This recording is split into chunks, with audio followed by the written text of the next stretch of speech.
Alright, tonight I want you to turn your Bibles with me. Mari Bapak Ibu Saudara, malam ini kita buka Alkitab kita. And we are just going to look at John chapter 14, verse 25 to 27. Dan mari kita lihat sama-sama di Yohanes pasal 14 ayat 25 sampai 27. And I believe that tonight God is going to touch you in a powerful way. Dan saya percaya Tuhan akan menjamah setiap hidup kita dengan dahsyat malam ini. Why don't we all read this together? Mari kita baca bersama-sama Yohanes 14 ayat 25 sampai 27. 2, 3. Semuanya itu kukatakan kepadamu selagi aku berada bersama-sama dengan kamu.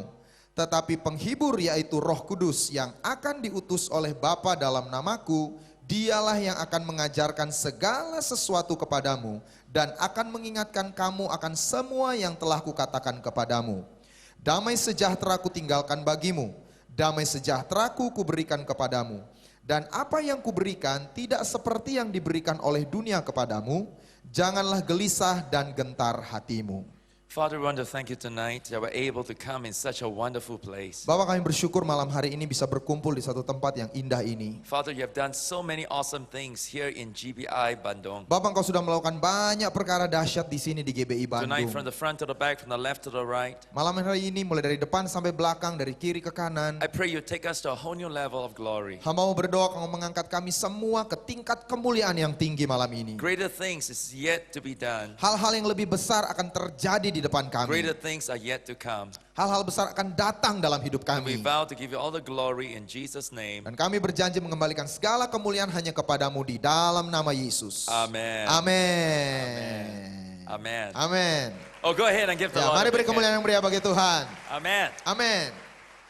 Many people ask me this question, Kong Hee, what is the key to success in life, in business, in family, in ministry? Banyak orang berkatanya kepada saya, Pastor Kong Hee, apa sebetulnya kunci keberhasilan di dalam keluarga, di dalam pelayanan, di dalam usaha? I've been a Christian now for 36 years. Sekarang saya sudah menjadi orang Kristen selama 36 tahun. I've been in full-time ministry for 25 years. Saya sudah menjadi pelayan full timer selama 25 tahun. And I can tell you the key to success in life is really one person, the Holy Spirit. Dan saya bisa beritahu bahwa satu-satunya kunci untuk menjadi berhasil dalam hidup ada dalam satu pribadi namanya Roh Kudus. And we all need the Holy Spirit for three very basic reasons. Dan kita semua membutuhkan Roh Kudus untuk 3 alasan dasar. And if you know English, I put them very simply, they begin the letter P. Dan kalau saudara mengerti bahasa Inggris, saya taruh itu dengan kata yang sangat sederhana diawali huruf P. Number one, the Holy Spirit has a presence. Yang pertama, Roh Kudus memiliki hadirat atau presence. He has a presence. Dia memiliki hadirat. When the Holy Spirit is around, you can feel Him, you can sense Him. Ketika Roh Kudus hadir di antara kita, kita bisa merasakan kehadirannya. Hearts begin to melt. Hati itu mulai luluh. Tears begin to flow down your eyes. Air mata itu mengalir keluar dari mata kita. Sometimes His presence is so strong and real. Your knees begin to buckle and you fall under the weight of His glory. Kadang-kadang hadirat Roh Kudus itu begitu nyata, lutut kita itu sampai gemetar dan kita rebah di dalam hadiratnya. Unfortunately, much of Christianity has reduced God to a non-experienced entity. Tapi yang sangat disayangkan kekristenan itu banyak mengurangi Tuhan menjadi satu entitas yang tidak punya pribadi. And what we are left with is not faith, Dan apa yang kita miliki bukan hanya lagi iman, but just dry cerebral philosophy and religion. tapi apa yang kita punya hanya sekedar agama yang hanya ada dalam otak kita dan hanya berupa filosofi. But true faith is always experiential. Tapi iman yang sejati itu selalu bersifat pengalaman. When you read the Bible, the Holy Spirit is symbolized by many things. Kalau kita baca Alkitab, Roh Kudus itu dilambangkan oleh begitu banyak hal. He's like the wind, so you can sense His movement. Dia seperti angin yang sehingga kita bisa rasakan pergerakannya. He's like rain, you can sense Him falling upon you. Dia seperti hujan yang kita bisa rasakan ketika menimpa You know, kita. this past week, Pak Ki Leong was saying that it's been raining heavily. Iya, minggu terakhir ini Pak Kileong bilang bahwa hujan lebat di kota Bandung. You could feel the rain falling upon Bandung. Saudara bisa merasakan hujan itu terasa turun di kota Bandung. The Holy Spirit is the same. Dan Roh Kudus juga sama. You feel Him falling upon you. Kita bisa merasakan Roh Kudus itu kalau turun He's menerpa like kita. fire. Dia seperti api. So when you're excited for God, you say, I'm on fire for God. Sehingga ketika kita excited dengan Tuhan, kita berkata kita menyala-nyala di dalam How Tuhan. many of you are excited for God? Berapa yang saudara bersemangat On dengan Tuhan? fire for God. Menyala-nyala bagi Tuhan. Say, woo! Katakan, Yeah, I like this church. saya suka gereja ini. You know, you guys are so responsive. Saudara itu begitu responsif. The Holy Spirit is like atmosphere. Dan Roh Kudus itu seperti atmosfer. So when he comes into a room or into a church, Jadi kalau saudara masuk ke sebuah ruangan atau ke sebuah gereja, every fiber of your being begin to tingle. setiap bagian dari tubuh kita itu mulai rasanya ada tergelitik. You can sense and you know that he's there. Saudara bisa rasakan dan saudara tahu Roh Kudus itu ada. The first time I experienced the presence of God, I was 11 years old. Pertama kali saya merasakan hadirat Tuhan, waktu itu saya masih usia 11 tahun. I was having my mid-year school vacation. Saya baru liburan tengah tahun ajaran. So I was cycling around the neighborhood. Jadi saya naik sepeda di sekeliling rumah saya. Now, in the 70s, the tallest building in the part where I grew up in was a hotel called Seaview Hotel. Nah pada tahun 70-an, gedung tertinggi yang di dekat rumah saya adalah Seaview Hotel. Now, this has been renovated, so it's a little taller. Ya ini gambar sudah direnovasi sehingga agak lebih tinggi. In the 1970s, it's very short. Dan tahun 70-an sangat pendek bangunannya. Now, I was cycling and I noticed a lot of people were wearing suits and ties or shirts and ties. Jadi waktu itu saya sedang bersepeda dan saya menyadari ada banyak orang pakai dasi dan pakai jas. Now, in the 1970s, Singapore was very poor. Nah tahun 70-an negara Singapura itu sangat miskin. Nobody wear suit and tie unless you're very rich or you're going for an important event. Dan tidak ada orang yang pakai jas dan dasi kecuali Bapak Saudara itu orang yang sangat kaya atau menghadiri event yang sangat penting. So I was very curious. Jadi saya sangat ingin tahu. So I began to cycle and this first time I walked into a hotel. Dan saya bersepeda dan untuk pertama kalinya saya masuk ke dalam I hotel. was in t-shirt, shorts and slippers. Saya pakai cuma kaos oblong, celana pendek dan sendal jepit. I followed the businessman and we went up to the 6th floor. Saya ikuti para pengusaha dan kami naik ke lantai 6. I think they thought that I'm just a little kid following, I must be one of their Iya, kids. dan mereka pikir oh ini kayaknya anak dari salah satu orang ini. Actually, I don't know any of them. Sebenarnya saya gak kenal satupun dari mereka. The door opened Pintunya terbuka and I noticed many of them were carrying Bibles. dan saya baru sadari banyak dari mereka bawa Alkitab.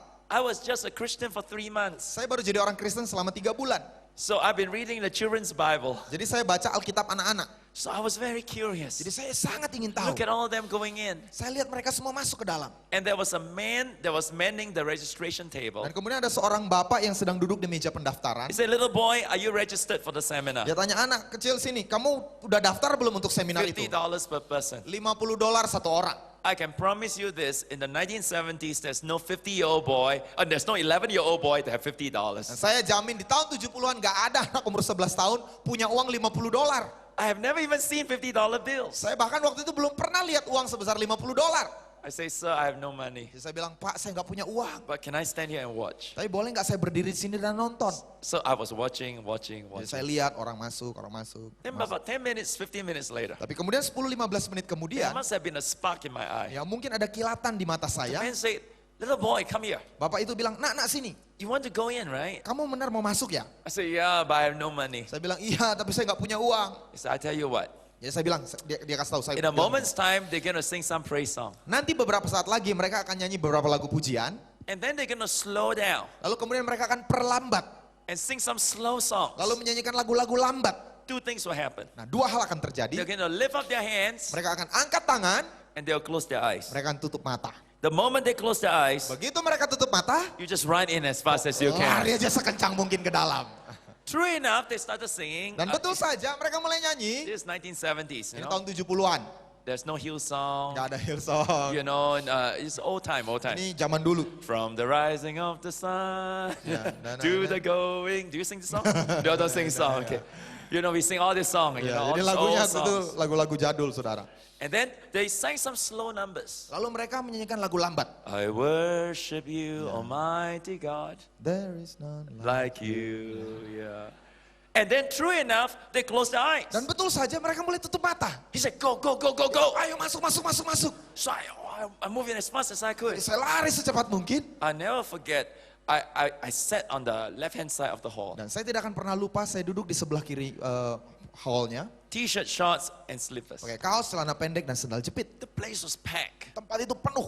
You know, the hall only had 300 people. Hallnya hanya bisa muat 300 Now, orang. this is 1970s. Dan itu, sebab itu tahun No 70-an. revival in Singapore. Iya, belum ada revival di If you Singapura. have 300 people in a conference, it's a big conference. Jadi kalau ada 300 orang hadir di konferensi itu udah konferensi besar. I didn't know so many important people were there. Saya tidak tahu bahwa ada begitu banyak orang penting di situ. Many years later, Bertahun-tahun kemudian, I was told that there was a 20-something-year-old young man called Benny Hinn, and he was there. Saya diberitahu bahwa ada anak usia 20-an yang namanya Benny Hinn datang waktu itu di It was situ. in that service he received his calling. Di ibadah itu dia terima panggilannya dari Tuhan. There was an American preacher who was there called Jim Baker, and he was there. Ada seorang pengkhotbah dari Amerika yang namanya Jim Baker hadir juga di situ. And there was a Korean young man that was rising up, Dan ada seorang anak muda dari Korea yang sedang bangkit. already pastoring the world largest church called Yonggi Cho, and he was there. Dan sudah menggembalakan gereja terbesar di dunia namanya Yonggi Cho, ada juga di ibadah itu. All the